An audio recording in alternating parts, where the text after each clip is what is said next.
Talking to Shay, it's because Shay Schrader is in with our next story, a WTOC Investigates piece. It's no secret that power bills have been on the rise for Georgia Power customers for years. The company saying rate increases have been required for them to keep up with operational expenses and market demands. Our WTOC Investigates team has found out that you're paying a higher bill. Georgia Power, meanwhile, making massive profits. Investigative reporter Shay Schrader, as we mentioned, joining us live in studio.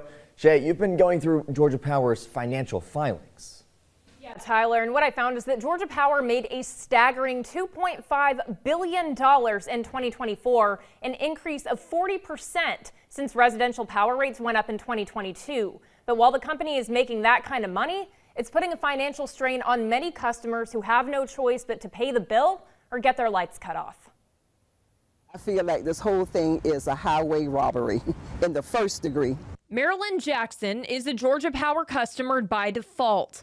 For Jackson and millions of other Georgians, the company is the only option they have when it comes to a power provider.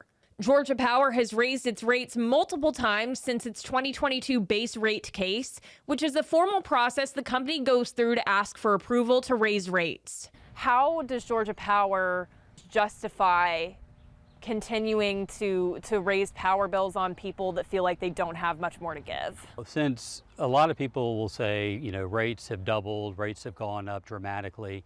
To put it in perspective, since June of 2023, our rates have gone up approximately 14%.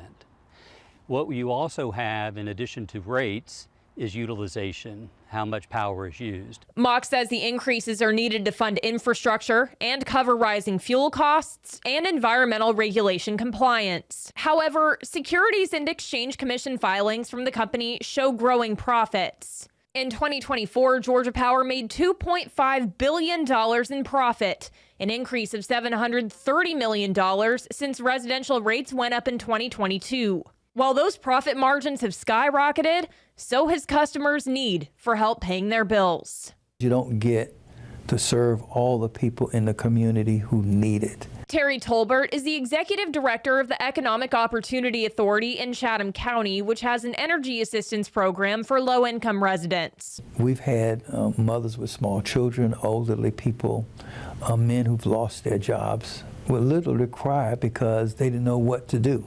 The EOA has been offering the Energy Assistance Program for over 20 years, and while Tolbert says the need for the program has always been there, since the rate increases, there's been even more need for it, and the demographic of people that need it has changed as well. December 1st, we had a call in, and all 650 appointments was taken up in less than 5 minutes. The younger people who were there 25 years ago now are coming in asking for services because they're paying higher rents. We have seniors who were not seniors but were working, and now they need this additional assistance. But sometimes that comes in the form of help from family. Sabrina Joyner's mother just turned 85, and despite living in a home with just her husband, is facing a $700 power bill for 1 month of use. Joyner says she has to step in to help despite having her own bills to worry about. To the point where I said, well, this week I'm just going to eat peanut butter and jelly so I can make sure they have their lights on.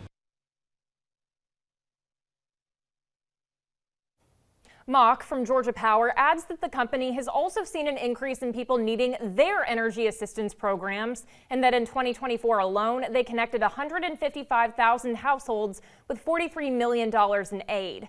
But still, the question remains, why is Georgia Power allowed to profit so much when so many people are struggling to keep up with their bills? Coming up on The News at 6, we're investigating the role of the Public Service Commission in Georgia Power's skyrocketing profits. Shay Schrader, WTOC Investigates.